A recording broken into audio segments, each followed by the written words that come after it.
اللهم صل على محمد وآل محمد. A'udhu billahi minash shaitanir rajim. Bismillahir rahmanir rahim. En el nombre de Dios, el clemente, el misericordioso, la paz de Dios sea con todos sus profetas, desde Adán hasta Muhammad, salawatullah wa salamu alayhim ajma'in.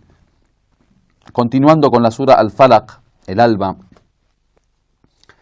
dice luego, wa min sharri ghasiqin idha waqab. Dice ghasiq al-laylu idha ishtadda dhulamuhu o dhalamuhu.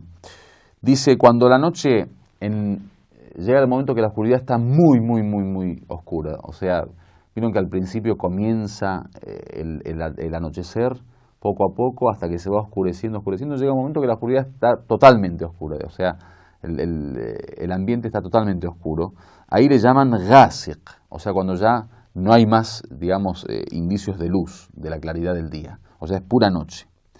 Y la ghasaqil layl, dice el Corán, hasta que la noche está oscura, o sea, la parte más oscura. Ghasaqal layl ay adlama, es decir, cuando uno dice ghasaqal layl, se oscureció la noche. Entonces, wa min sharri ghasiqin idha waqab, también me refugio en Dios de la oscuridad de la noche. En la traducción aparece cuando se extiende, idha waqab, pero nosotros tenemos que waqab tiene que ver con la entrada, en la noche cuando entra, o sea, cuando la oscuridad de la noche ha entrado ya de lleno, ahí le llaman waqab. Dice waqab dakhala bidalamihi, o sea, entró con su oscuridad. Wal wuqub ad-dukhul, dice al wuqub, que es esto que la palabra esta waqab, es en la entrada, cuando ya entró algo. Entonces, me refugio en Dios de la oscuridad de la noche cuando entra. Es decir, que ahí también habla de un peligro específico de la noche, ¿no? Cuando entró y ya se oscureció toda la noche, y eso es algo normal, que uno ya lo presiente sin la necesidad de ver el tema del tafsir. O sea, uno en la noche siempre el miedo crece, en la noche el peligro crece, las amenazas crecen, los desafíos crecen. Es por eso que la noche, de alguna manera, Dios la ha establecido también como lugar de reposo y de descanso.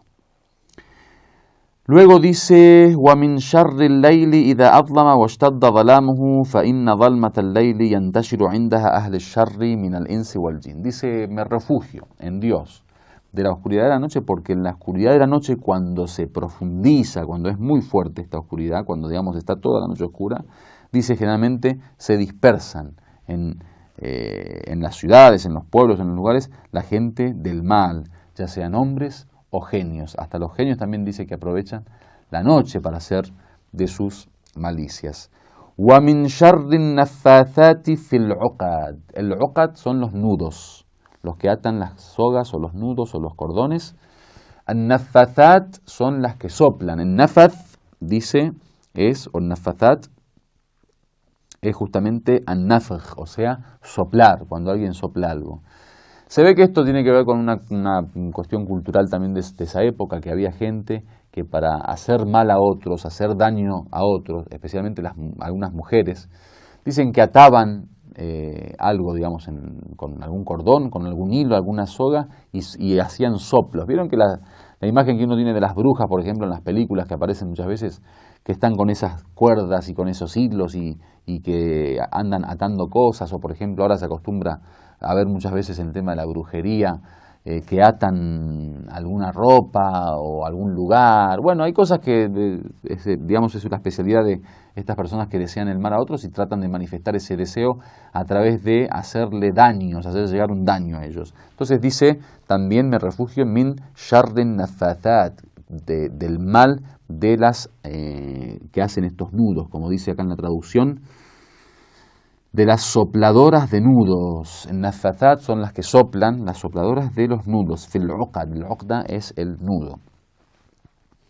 Y que supuestamente esto, digamos, tiene que ver con, bien dijimos, estas personas que trabajan con la magia y que hacen constantemente cuestiones para poder, a través de los hilos y de las cuerdas, digamos, para poder dañar a otros. Dice que cuando soplan, lo hacen para dañar y perjudicar con su magia a otros. Dice, وَيُفَرِّقُوا بَيْنَ الرَّجُلِ وَزَوْجَتِهِ.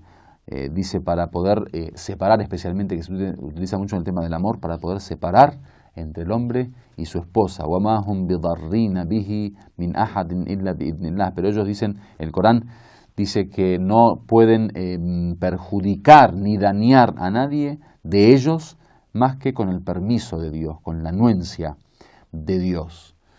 Esto es un tema importante que muchas veces nos preguntan acerca de cuál es la visión del Islam sobre el tema de la magia, sobre el tema de las brujerías, sobre el tema de algún tipo de acto que puede afectar al ser humano. Y esto es un tema que hay que tocarlo en otra oportunidad, quizás de una forma un poco más detallada y profunda. Y es que si bien en el Islam no se niega, obviamente, la presencia de eso, tampoco es que se le adjudica a eso, digamos, cualquier tipo de mal o cualquier tipo de desgracia. Porque yo ahora, hay veces cuando me toca viajar, escucho a muchas personas que como que todo el mal de su vida, que todas, digamos, las desgracias de su vida y que todo lo que le ocurrió tiene que ver con que alguien le hizo magia, con que alguien le hizo un daño, que alguien no sé qué escribió, que alguien no sé qué le hizo. Y nosotros tenemos que saber que, bueno, en la visión islámica, obviamente, nosotros hemos sido creados para la prueba y Dios está constantemente probándonos a nosotros. Por lo tanto, es muy posible que muchas de las desgracias que nos ocurran sean o pruebas de Dios o sean también producto de nuestras mismas acciones. Nosotros en la teoría islámica tenemos que en realidad muchas de las cosas que nos pasan a nivel negativo en nuestra vida somos nosotros mismos, digamos. O por cuestiones intencionales de malas acciones, o por descuido hay veces, o por no cumplir con ciertas cosas que podrían ser como una precaución para ello. Entonces no todo se le echa la culpa a estas cuestiones. Y esto mismo que existe, nosotros tenemos, digamos, creencia que puede existir la magia, puede existir el daño de otras personas, otros genios, no tiene un efecto tampoco absoluto, o sea, en el sentido que uno no puede hacer nada. Hay también forma de poder precavirse de ello, hay formas también de poder estar protegido, como bien dijimos hoy, una de las formas es justamente la lectura de estas suras, por ejemplo, el utilizar algunos escritos con los nombres del profeta, del nombre de Dios, algunas súplicas, algunas cuestiones que se sirven como contra, el tema de los anillos, por ejemplo, la ágata o muchas otras cuestiones que de alguna manera sirven para protegerse. Entonces, tampoco es una cuestión que uno, digamos, lo tiene que preocupar a tal punto de creer que cualquier cosa que le ocurre en su vida es a causa de eso. Y finalmente dice, وَمِنْ شَرِّ حَاسِدٍ إِذَا حَسَدٍ. Dice, y también me refugio por el mal del envidioso cuando envidia o se envidia. Del mal de el envidioso, dice, cuando envidia. El hased es justamente del hasad. El hasad es envidia y el hased es el participio activo, la persona que envidia.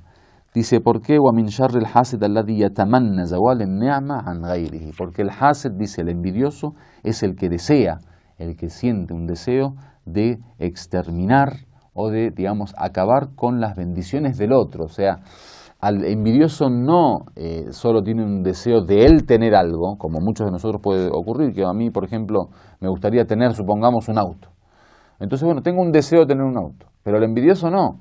El envidioso ve el auto de la persona, del compañero, del amigo, del familiar, y no quiere que él tenga auto. O sea, una cosa, por eso les llaman la diferencia entre el ghabt y la envidia, es que el ghabt o el ghabta o el ghibta tiene que ver con desear que uno tenga lo mismo que tiene el otro, mientras que el hasad es desear que el otro no tenga lo que tiene. Esa es la diferencia.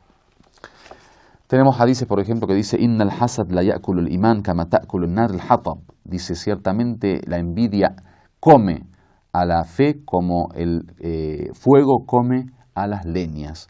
Y del imam Sadiq alayhi salam dice Afatuddin al-hasad wal-ujub wal-fakhr. Dice, la enfermedad de la religión es la envidia, la autoconformidad, digamos, estar conforme con uno mismo, y el enorgullecerse, ¿sí? Entonces, obviamente en estas leyes también aparece el tema de la importancia de protegerse y de refugiarse en Dios de la envidia de los envidiosos. Walhamdulillahi Rabbil Alamin.